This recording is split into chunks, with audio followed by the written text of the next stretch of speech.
Hello, everyone. Good We're morning. live. We're live. We're live. So exciting. Hello. So excited. Hi, everyone. Good morning. Good morning. So we're starting extra early today. We are starting half an hour early. It is 6:30 a.m. where we are, but we are hyped. And that's because we have a very, very special guest. Special guest, do you mind joining us? Yes, actually, they don't see the name. They don't see the name. This is your original Angel of Darkness reporting to headquarters at Tomb Raider. Megan, do you read me? We read you. We read you. We read you. Oh my gosh. Chat is freaking out. Chat is freaking out. Chat I love is it. freaking out. So, for those of you who are joining, Jonell is joining us, the voice actress for Lara on Tomb Raider 4, 5, and of course, our beloved Angel of Darkness. Thank you so much for joining us, Jonell. We're so happy to have you. It is an absolute pleasure. Thank you for inviting me on, girls. Of course, of course. I'm in my library at Cloth Manor. I love it. I'm super jealous. We of love course it. I've read every single one, you know. Yeah, absolutely. So we're gonna do a quick interview with you, Jonell, and then we'll jump to gameplay right around 7, so in about a half an hour. So we're very excited about that. All right. So you have obviously worked on Tomb Raider 4, 5, and Angel of Darkness. Do you want to start just by talking about how you got your role in Tomb Raider 4 and got the original Lara Croft role for that? Yes, of course.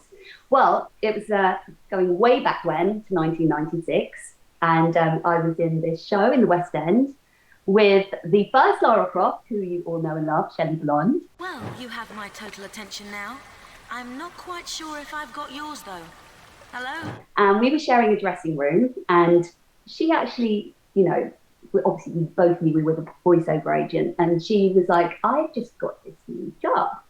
And I was like, wow, you know, what is it? And she's like, I'm going to play this super cool heroine called Lara Croft, and, you know, she is, you know, she goes to Egypt, and she, you know, she's wandering around tombs, and, you know, she's a really cool character. And I was like, wow, that's, you know, that's really good, Shelley. And, you know, I remember her coming back because we were working every day together. And, you know, we were doing like, you know, a show in the evening, perhaps a show, and it, you know, 2 shows a day sometimes. And she'd come back and fill me in and tell me what she was doing. And I was really excited for her. And then, you know, a few years later down the line, say a couple of years, my agent calls me up and says, Jonell, I've got this audition for you. And it was with a producer that I'd worked with previously on a couple of other games, Dr. Moreau's Island, which I'm not sure whether it got released in the end, but he played Dr. Moreau's wife on that. And he was like, look, I think you're really right for this character. She's called Lara Croft. And I was like, sorry, who? Oh, I know about this woman. Yeah, he was like, I want you to come in. I want you to just have a little read and have some fun with it, and we'll take it from there. So, you know, when I got to the studio, he was like, you know, there's quite a few people going up for this, quite a few famous actresses as well. So I was like, you know what, I'm not going to get this gig. You know, there's far too many, you know, good actresses out there that are going to fill her shoes. So I kind of just took it in my stride. You know, I think as voiceover artists, we're used to just sort of stepping in, doing our little bit, and then as soon as you come out, you forget about it. I don't count poisoned darts and triggered entombment, your average child's tea party. I feel we should lend this some respect. Yeah. So, you know, that's what I did. And then, you know, about a week later, I got told that I got the gig. And then I was like, oh my God, I better tell Shelley about this. So I phoned her up and I was like, what's it like, do you mind? Is it okay if I take this job? I know it was yours once. And she was like, you know what, Johnny, you've got to go. You've got to do it. You've got 100% my blessing. And yeah, so that was it, you know, and I was in like a couple of weeks later and recording it. And yeah, it was a whole lot of fun. It really was.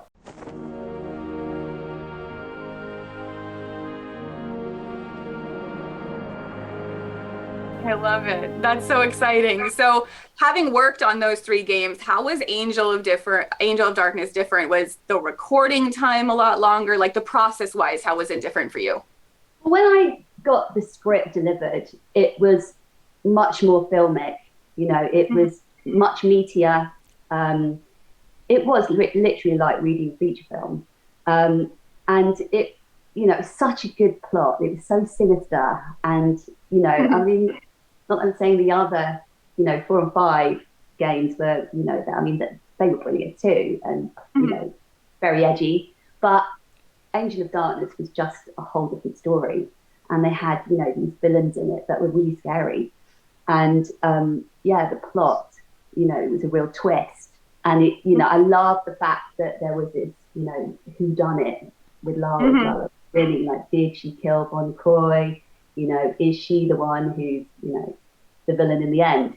So I had a lot of fun reading that, and I couldn't wait to get stuck in. And when I knew there was some other really good actors on it, like Joss Ackland, of course, Eric, who you know and love, Curtis, it, you know, I was just thrilled. And I remember sitting next to Joss Ackland, and he was quite scary. I mean, you know, he was this big man.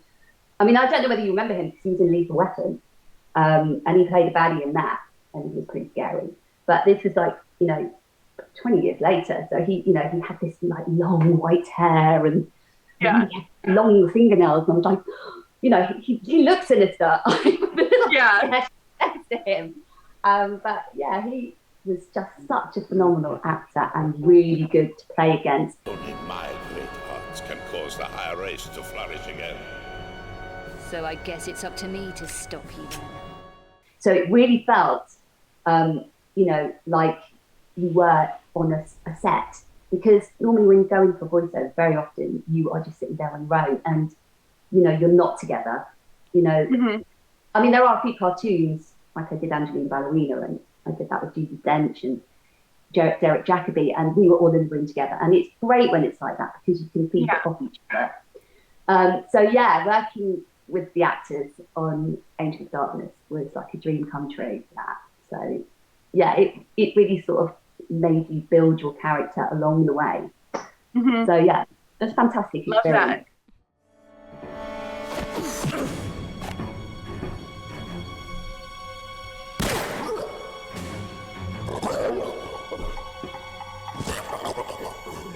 Thanks. Glad you came back to save me, stranger. Name's Curtis. Lara. And this is business. Like, how did the characterization change for Lara and AOD, and how did that influence you, how you approached the role, and did you have any influence on her character development? I think I did, because it was kind of quite organic. You know, we just got in the studio, and like I said, we were just, although you read it at home, once you get in that studio with the other actors, it becomes something else. You know, things just start happening organically. But, you know, she was a lot harder edged. It's like, you know, she's been through so much. And of course, there was that cliffhanger where we didn't know what happened to Lara. So there was that whole mystery, and then she appears, and it's, you know, under very suspicious circumstances. It was, you know, just great to build that suspense with her. And yeah, she was just a lot cooler, I think.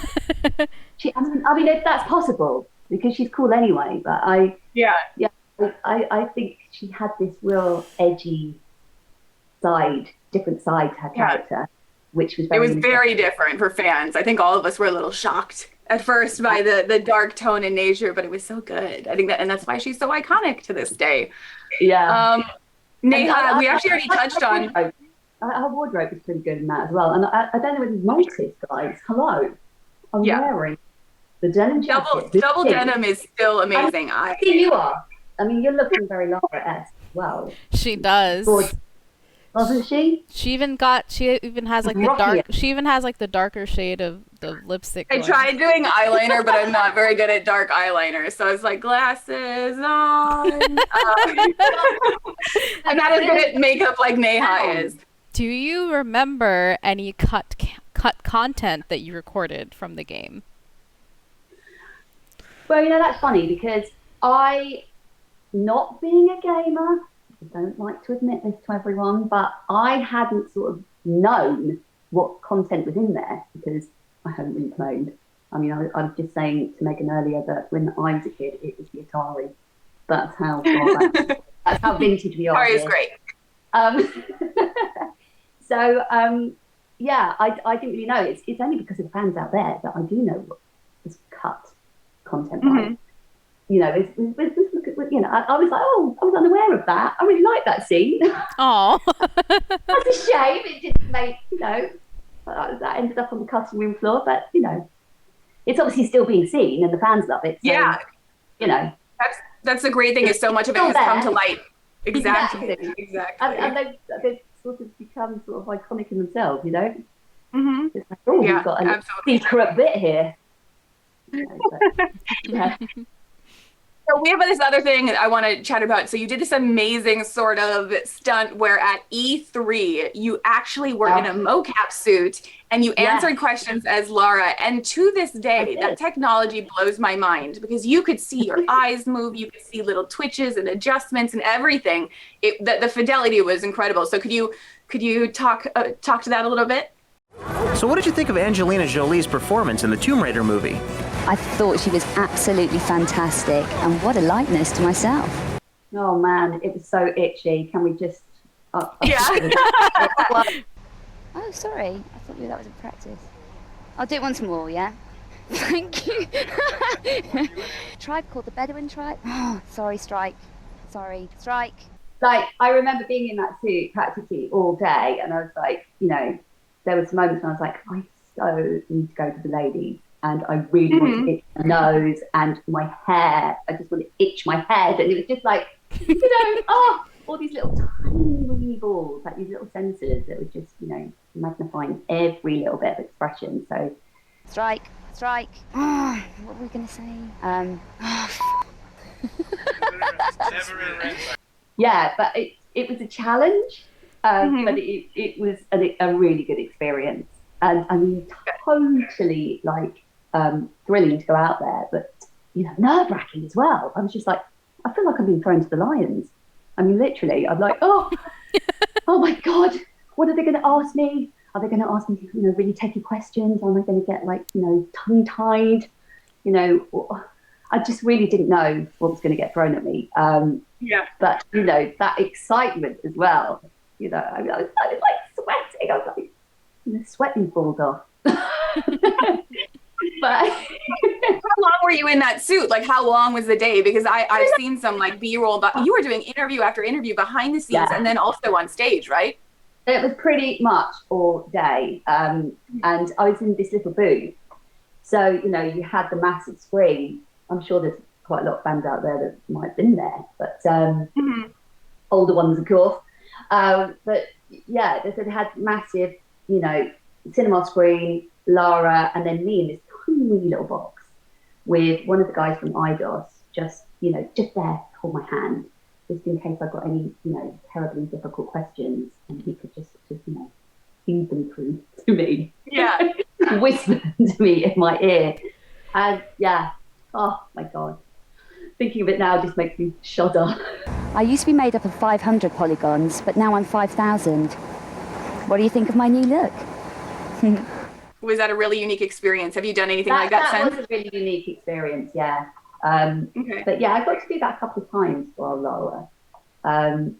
So yeah, I think back then as well, it was like a real sort of trend. I think like Robbie Williams and stuff were doing it in their videos as well, and it's like that whole mocap thing sort of came alive. But I've never been asked to do it since. I've never seen it done to that quality again at a game show. Was that one of your first big game shows? Did you have a chance to walk around E3 and actually see all the the games? What was that like? Yes, of course, yeah, I did, and it was. I mean, it was like something I'd never experienced before in my life, and I was like, wow, this is big, and seeing all the other games, and I was like, maybe I could get into this playing games, Lark. So yeah, and to see the the fans and everything and how much it meant to them was really phenomenal. Yeah, and to go to LA, I mean, that was good too. That's always a little perk when and voiceovers really get to go away anywhere nice. You know, you're stuck in some dingy studio in Soho, in London. You know, not very often you get to go to glamorous places like LA. Well, it's exciting. We were very excited to see some of that content. It was a really cool stunt. So I can't believe you've seen it. I've never seen it. Never seen anything. I'll send you some of the footage I found. Okay. I'll send it to you so that you get to see more of it. You did an amazing job. Oh, thank you. It's not a little sweaty. So, what are you up to now these days? What other VO gigs have you done? Well, do you know what? I haven't really done a lot of other games. I did do Overlord a few years back. I don't really know that one, you guys. Yeah, I did that with Terry Pratchett's daughter, Leanne. She wrote it, and yeah, I got to play quite a few different characters in that. And I've done lots of cartoons. Cartoons. Yeah.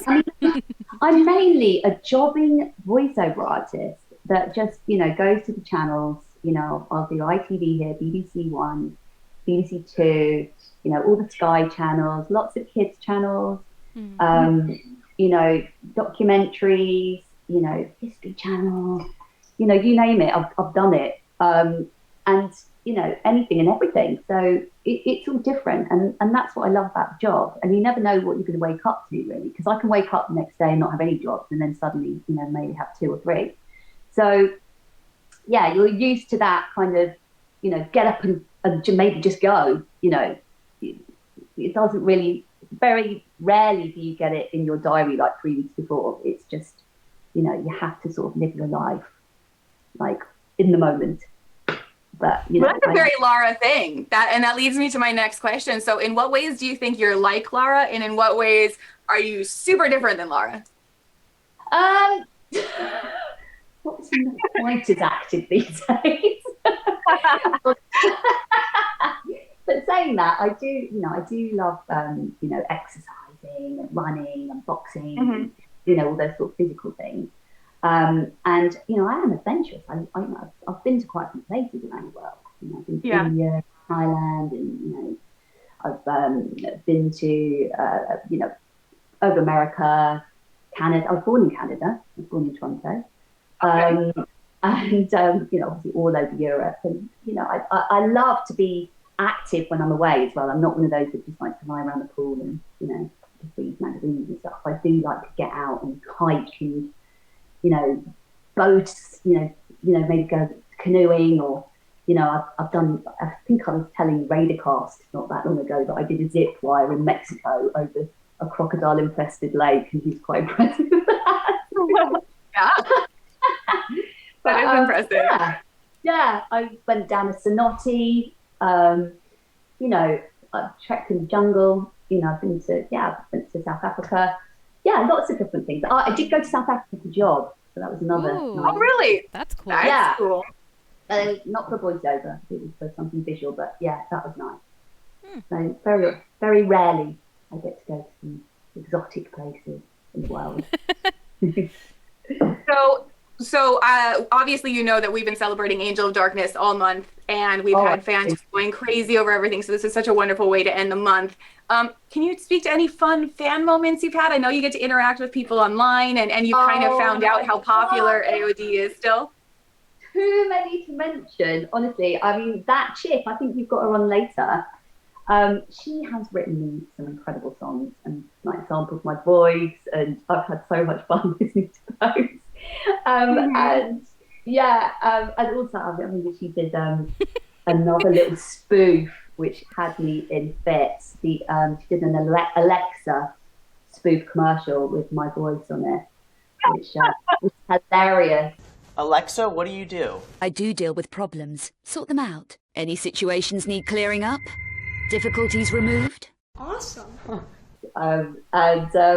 You know, the fan art as well, it's just incredible. I mean, there's just so many fans out there that I, you know, like to mention. I mean, John Baptiste, he did some really good artwork. He's very, very good. A favourite of mine. And who else have we got artist-wise out there? hang on a minute. I know I've got another. Jack Lyle is very, very good. Well, another little favourite of mine. I love DJ Croft. DJ Croft. Oh, isn't he great? Oh my gosh. Yeah. He is going to lose his mind. I don't think he's up right now because it is like not even It's really 7 o'clock early, AM. but I'm sure But he'll watch a sure lot. that. We'll make sure Yeah. he hears it or sees it. Yeah. I mean, that man is incredible. He's got an incredible body as well, I have to say. Yeah. And He definitely embodies Lara very well. yeah. Who else do I like out there? I love them all. I love them all. Kate Sykes as well. She does some really good stuff. Fantastic.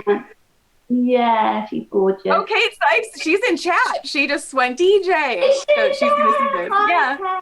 Hi, Kate. Matt, Yeah, there's quite a few in chat. As soon as you mentioned Norse chick, she said I be cry. So Oh, she's there. They're all there. Most of them I'm sure are there. I love it. it's Croft Girl. I love. It's Croft Girl. Actually got me on Instagram. So she Awesome. messaged me on my private one, and that's when I decided I would, go ahead and do an Instagram for everyone. And it's been so much I love fun. that. That's so great. Yeah. I gotta Paul find Harrison, you on Instagram now. Paul Harrison, I did a little interview with Raider Cast. They've all been, so become such good friends. Yeah. So yeah, lots of fan. It's amazing. I love that you not only that you were able to call out specific fans. We have such a huge community, but I know that they all appreciate that you pay attention to and you see their work, and I know that means a lot to them. So thank you. I see everything. Yeah. So I think that the one thing that I've been hearing everybody ask is if you can say I feel stronger now. No, I thought the coconut one was you could pick one. I feel stronger now. I feel stronger now. I actually sometimes say that after working out just to pump myself up. Exactly, gets you going. I'm a dangerous girl, and right now I'm losing patience. Yeah, so good, man. She's got so many great lines in that game. It's phenomenal. So many. I mean, too many to mention. In fact, I wrote a few down because there's a few good ones in here. The one, you unsavory little runt. People love that one. Is such a that one unsavory little runs and the coconut one. You unsavory little runt. Yeah, people asking, not please, Jonell, can you call us that? Sorry, what were you saying? I'm not strong enough. I mean, you shouldn't really have said that. What else we got? No, there's one here that made me laugh with Janice. Oh, yeah. I wouldn't worry. We're not in the same class. Ouch. We all know who she says that to. Milk on table 2. So sassy. Yeah, yeah. And the one where she talks about the stunts as well. It's quite funny. But yeah, the coconut line. If I had a coconut for every time some lunatic said something like that, that one's pretty good. Yeah. So many coconuts then. I mean, that's the most bizarre line in the whole thing. I know. I wonder who wrote that one. It's like a Murdy thing. I don't know. That feels like a Murdy one to me, I feel like. Yeah. Oh, yeah. Move that hand another inch and you'll be wiping counters with stumps. Oh, yeah. That one's really excellent, too. Yeah. I love it so much. So have you stayed in touch with anybody from the team? Do you ever talk to Murdy or any of the voice actors or anything like that? Yes. I know it's kind of, yeah? Yes, I talked to Murty just recently, actually, because we're doing something with Ash. Oh, yeah. That's exciting. Do you want to talk? I suppose you can't talk too much about it. I don't know whether I'm allowed to talk about it, but... Well, Ash is streaming today, so we'll let him get into it and see how much he can get into it. But it is a very exciting sounding project, and we're really excited that you're involved, so that's awesome. What was... a lot. I mean, yeah. Been bosom buddies for 26 years, I think it is now, or 27 years. Amazing. That's so cool. It's a long time. That's a very strong friendship. I love that. Yeah, we know each other's families. He knows my mum and dad. We know each other's children, and yes, we message each other practically every week. Yeah. That's cool. I'm trying to think who else. I mean, Eric. No, sadly not. I haven't seen Eric for a long time. I'm tracking 5 obscura paintings for a client called Eckhart, but he's a psychopath. Why should I care? And Kerry Shale, though, who played Montoy, is my agent. And in fact, Shelley is as well. So we all share the same agent. So Kerry, I've seen over the years when there's been a yakety yak party. Oh, okay. So you're all yakety yackers. Is there? We're Okay. yackers, man. That's cool. I love that name. It's such a good. It's a really good name for voiceover work. I think it's awesome. It's very, it fits the bill. So I did ask a few people in chat, what was the biggest challenge for you in order to become Lara? That's a good question. I think the biggest challenge was actually doing those action scenes with the water tank. It's what they call the water tank. It's like the screaming, the dying, the ducking yourself off a cliff or a building. Those kinds of things I found challenging. But I mean, in a good way.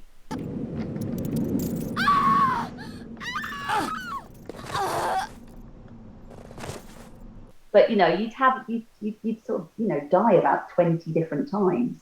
You have your dying scene different every time. They just be feeding it to you, like you're being sucked into a whirlpool. With water, just like drink it and blow bubbles on it and scream at the same time.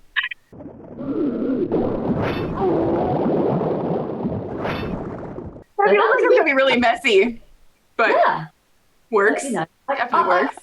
Yeah. I've done some weird things though. I've been like, aside from Lara Croft, I've been like a strangled cat in a cartoon. That was challenging. That's very specific. Yeah. Or I've been a baby, or I've been a 7-year-old boy, or so yeah.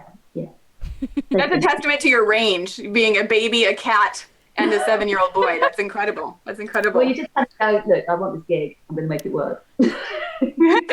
So, I think we're about to, we're about ready. I'll ask one more question. I think I know Tyranita is already live, and we don't want to delay too long, but someone did ask, is it true that you were going to voice Lara in the Tomb Raider Anniversary Edition back in 2006 before it was canceled? Oh, controversial.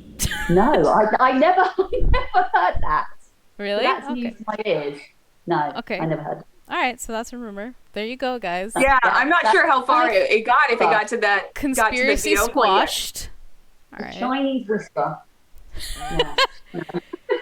Someone wants you to. Someone asked if you could say "Free Britney" so we can have the official support of Lara Croft. Free Britney. Free Britney. Yeah, free Britney. Absolutely. I feel for her.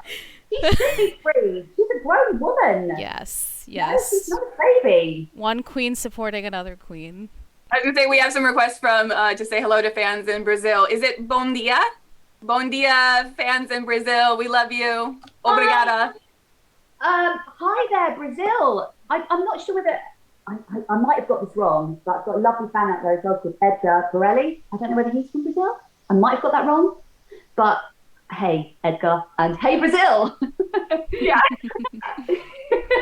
Jonell, you are awesome. Like, even just when I was like preparing for the stream and scrambling all over the place, like I was already in Zoom and Jonell joined with like the biggest smile ever, and I had like a moment of like, oh my god, I love her. and I look crazy because I'm like all over the place, but you are so awesome and you're so sweet.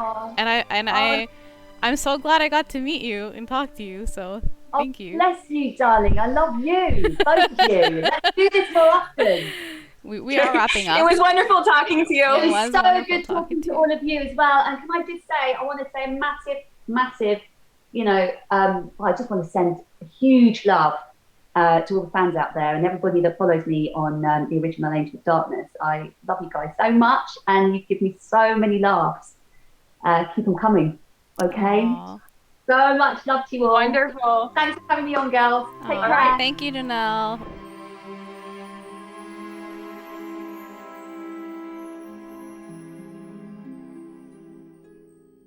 All right, so hi everybody.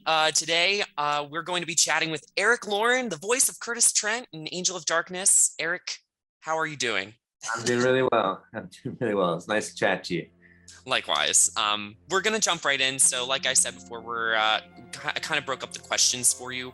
Want to chat about your career a bit, want to get into the narrative of Angel of Darkness, and then we have a couple community questions to ask as well. Okay, no problem. So going back all the way to the beginning, this was one of your earliest projects, I think. Yeah, that's right. Yeah, I kind of had 2 agents at the time, and I just moved to a voice agent. So it was kind of I think it was one of my first game voices that I did with this new agency. It was specific for voice as opposed to my acting agent. And you've had a really long voice acting career now. I mean, was that the intention way back then, or was Angel of Darkness and your role there kind of revelatory for you, and you're like, yeah, I really enjoy this? Yeah, I mean, I have to say, I mean, it's still, even now, it's been so many years, it was an amazing experience. In some ways, back then, it was almost more like doing radio plays than it was, it was like you were really involved and you had more, not that you had less say or more say, but it's less cut up. You don't have 4,000 lines to shout out by yourself in a studio somewhere. And there was a lot of interaction. And as soon as we sat down, it was kind of, Jonell and, and Murty especially, it was just very exciting. It was like we're doing something it just started to spark, Was that the beginning of yours and Murty's relationship? It was. We just hit it off, and we just kind of, I love the character so much. It was a real pleasure for me to do it. And I think somehow it was one of those things where I guess my voice was kind of the voice that he had imagined or something. I don't know, Yeah. And so anyways, but that worked really well. But everyone was trying to just make it really exciting. So it felt like you were on the cutting edge of something. And I think from that and the way we kind of interacted, that's when our kind of friendship started. We just talk about it and discuss new ideas and possibilities and how could I make this more interesting. And I think that's kind of the way it went, really. You really have made a mess of things, haven't you? Who for? The stalker who stole my painting? What do you need with a painting? Maybe I'll explain later, Ms. Croft. Do you remember your audition process at all and what that was like? Not really. I have a feeling it was one of those really boring things where you just went in and did a few lines and they said yeah or no, from what I remember. But It was recorded in the studio, I think, where there's an old recording studio where the Stones had recorded, the Beatles had recorded. It was downstairs, so there's already platinum and silver albums everywhere, and you kind of felt like, wow, this is a really nice vibe down here, This is a happening place.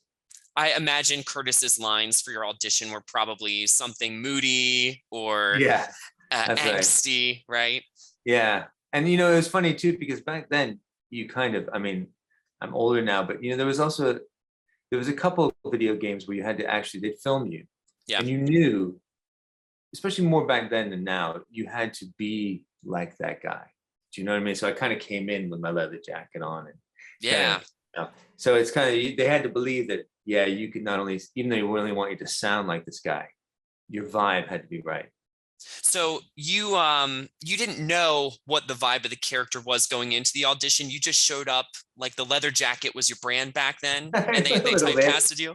A little bit. I was in bands as well, so I kind of it was, but I think you did know. They would give you, I think they'd give you like a breakdown, and they kind of, maybe a picture a little bit, and you get a sense of what it was. It's really, to be honest with you, I don't really remember it exactly because it was so long ago, but I can remember the sessions like they were yesterday. Really? Yeah. What were they like? What was a normal voice session for Angel of Darkness like for you? Well, we'd be in the studio, we'd be sitting across from each other. It was almost like I said, it was almost like because now quite often you might do one side. Sometimes you get lucky and you get to do both sides, but we'd actually talk it out, rehearse the scene, do the scene, and then continue working it. And you really felt like you're shooting a film just with your voice, All this can wait. I know where you'll be. Take a breather from damaging things, why don't you? So, were you in a room with Jonell? Yeah. Okay, because I know a lot of projects, the actors work in silos almost, and they don't. That's right.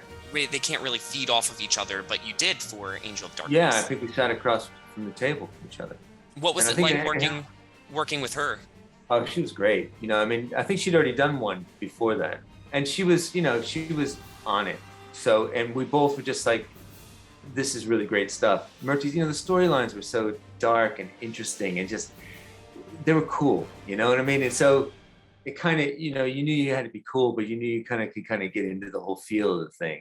And so there was a lot because we could see each other. I know there's that one scene I always remember where I drop in and she's sitting there and I'm behind her and she turns around, but we were looking at each other. So this kind of, you know, kind of playfulness that was happening between the two of us live, which I think comes out in the voice work when you see it in the game, you know, totally cat and mouse kind of thing going on. Was there any mocap that you had to do for that project? No, not then, not yet. No. It was all pre-mocap then. Well, and I kind of asked you this earlier, but you know, Curtis was kind of like a side important, but like side character in Angel of Darkness.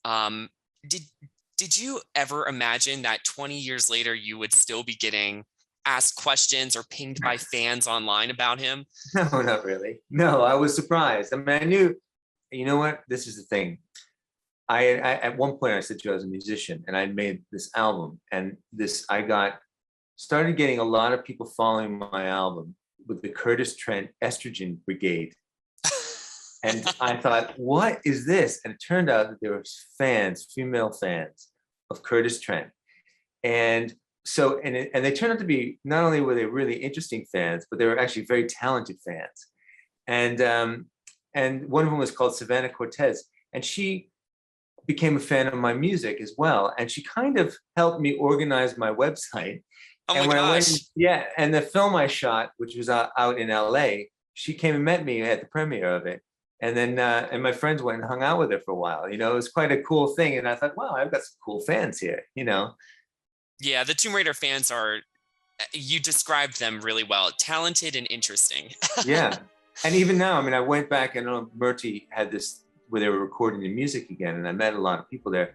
And it seemed like Murty's stories and the graphics kind of triggered a response from people who are artists themselves in one way or another, or something. There was something that they wanted to, I don't know, something in their life, something that they said, you know what, yeah, I'm gonna look something like that. He also triggered, you know, the storylines have all the fill-in stuff and this whole connection to what we would call conspiracy theory now potentially, but it was pre-conspiracy theory, more religious conspiracy theory. And I think it triggered something in people that were looking for some other answers, looking between the lines instead of just trying to read the lines, you know? Certainly. Well, let's get into Murty's story a little bit. I think there were supposed to be 2 more games that were planned after Angel of Darkness. That game notoriously had some challenges with development. Those games didn't end up happening, but when you were going through the development for AOD, what had you heard about what those next games were going to be and maybe where your character and the narrative would have gone? Yeah, I mean, they told me a little bit, I mean, only because I knew Murty, and there was a kind of after we'd finished recording, there was a whisper of potentially a spin-off game for Curtis and maybe further storylines. And of course, that's exactly what you want to hear, right? Right. And so, you know, as per usual, being in the business long enough, you kind of go, yeah, we'll see how that goes. So in a way, it was disappointing. I remember also there were a few features in Angel of Darkness that they meant to put in, and somehow with the funding, which happens quite often, they weren't able to. I think they weren't able to make the way you played Curtis work with some features as much as they'd wanted. And I think that was part of the beginning problem of it not moving forward. Any features in particular that you not recall? That I mean, you'd have to ask Murty, but I remember something coming up when I first, because I bought the game, and you know, and people had said, oh, there was a few, what they had planned for him to be able to do, he wasn't able to do, and I think she could do it, but I don't think Curtis could do them all. So I think it changed what way in which fans could kind of interact with him and play him. Yeah. Well, so I guess what we ended up getting was a kind of ambiguous ending with Curtis. We don't really know. He's gone. There's the illusion he might have died, but I think it's pretty clear he survived. Where do you think Curtis is now? Where did he go next? In your mind? I really don't know. You know, I was looking through some of the. It's very interesting. I mean, you know, there was also rumors of us being more connected, boyfriend, girlfriend, and potentially, you know, that rumor was coming up a lot. And I think that's my next question. Is there chemistry with Lara and Curtis? There was definitely chemistry. I think there was definitely chemistry. I think that a lot of the tension between the two of them was, you know, probably an initial attraction to each other as well. And, you know, this, I think it was the first time they were trying to build it in, the first time that she potentially had her head turned, if you like. Yeah. And so, I guess, did you hear anything in development from Murdy? Was that through line supposed to be explored more in future? Yeah, it was. Yeah, it was definitely things that they had talked about. And, you know, it's frustrating too because it was such a cool character to play. And it was such a fun thing to do. You want to keep doing it, you know, just because it's, you know, it's also, I mean, it's, when you're doing voice work, if you have someone who's cool, it's a lot more fun to play sometimes than somebody who's not. I mean, you know, real characters. I mean, sometimes it's just great to play something so far away from yourself. Sure. But sometimes it's nice to kind of embody, you know, someone you think, oh, I can get away with that in voiceover. Have you played any other characters past Curtis where he comes to mind and you're like, oh, that reminds me of when I was his voice? You know, there was one, I don't even know if the game came out. It was kind of a Clint Eastwoody type of role, you know what I mean? But it had the same kind of swag that Curtis had. Sure. And it kind of, I don't even know. I kept trying to find out where it went to because we'd done so much work on it. But you know, sometimes with these games, they spend so much money in production and it just doesn't get out. But it definitely taught me a lot about kind of how to be present as a character, how to just, even if it's just the voice, how to not just say it, but to actually try and embody the whole feeling of the kind of visuals as well. Sure, yeah. Do you have any fun stories from development or working with Jonell that you wanted to that you recall or stand out to you? You know, it's in a way it's been too long, I'm afraid. Really? Yeah, I mean, just when you look at the pictures, I mean, I don't know if you've seen Murdy has a new website out called murtyscofield.com that I think the fans built for him, which is great. And seeing the pictures through there, I went, oh yeah, it brought back a lot of memories of us hanging out in the studio and doing all that.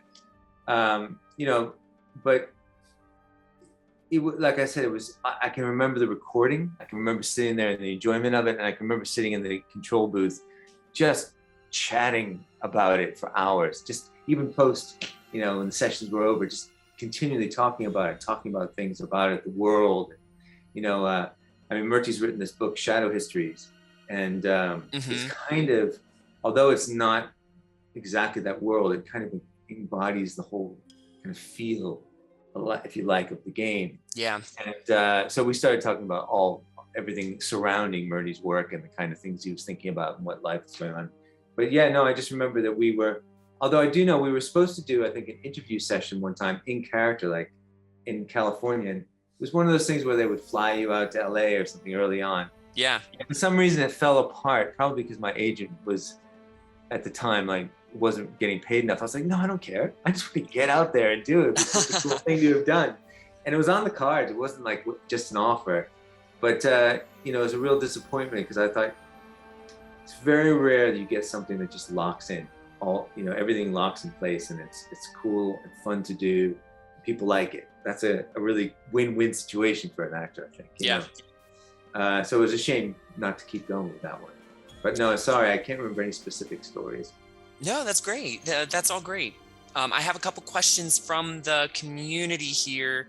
Hetty from our Discord wants to know, what are some common points you share with Curtis, besides a leather jacket? Yeah.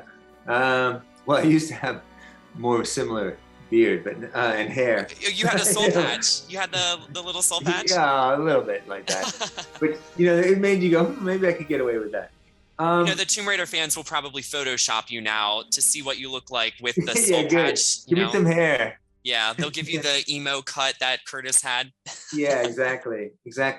I mean, at the recording, I went back, to kind of see everybody, and there were people dressed up as Curtis. It was very interesting to see it in person. I bet. And there's a guy who does my voice. He read a fan book out loud, and he was pretty amazing that he did me as Curtis. And I really? thought, huh. Yes, it's interesting. There's a couple lines are perfect. Yeah. But I mean, like I said, at the time, especially, I was in a band and I was kind of living like that, and I kind of was aware of how cool he was, and it kind of not that I lived that life, but I kind of thought, yeah, this guy's got something going on here, and stylistically, a little bit. I mean, to be fair, I think I came at things. I think definitely I was like that much more. I mean, I wasn't as cool as him, but I definitely think I approached my people like that. Sure. In a certain way, Orange Junior 36 asks if you have kept up with the franchise since Angel of Darkness. A little bit. When it became a film, I mean, it all changed a little bit. It kind of, for me, it lost some of the depth. It kind of just became about her being an action figure, and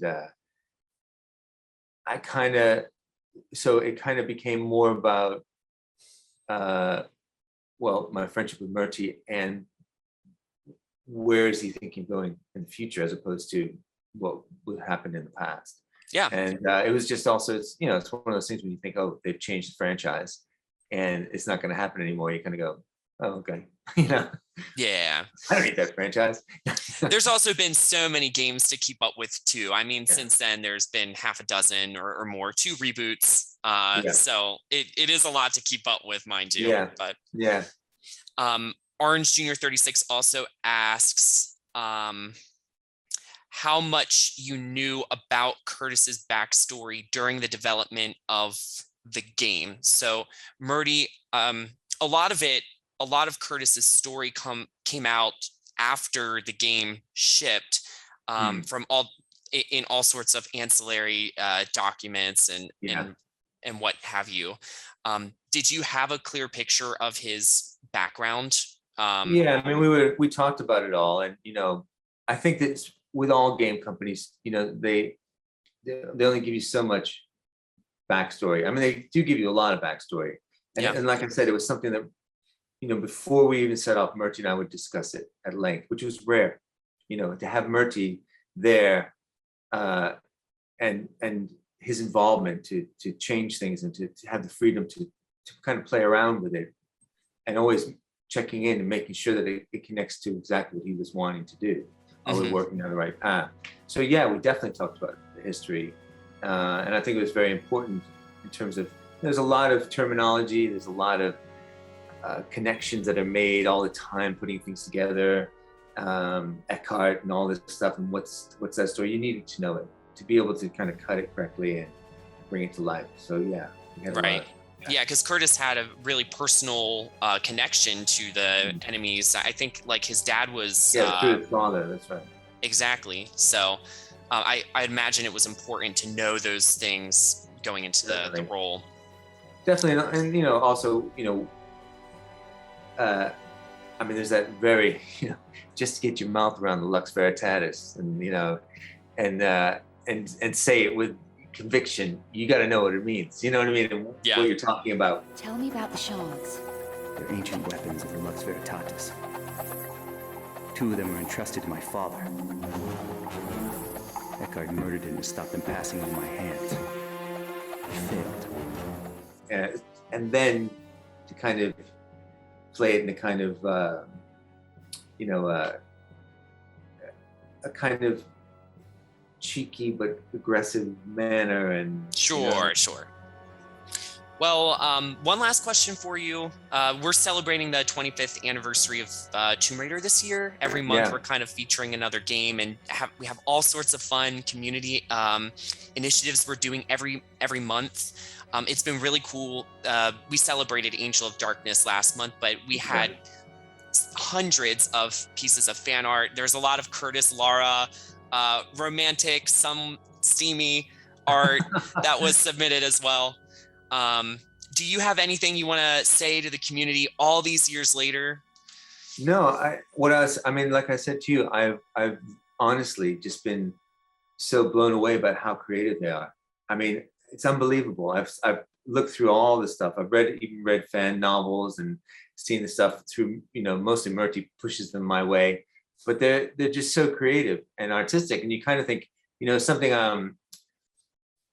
I actually set up this film company to take Murty's book Shadow Histories and try and make it a live action film, action series. And interesting enough, one of the things that interests me is also maybe trying to discuss it with the community, because they're very talented people out there. So I'm just very impressed, I have to say. And it's I'd like to see the stuff. If you send me a link, I'll have a look.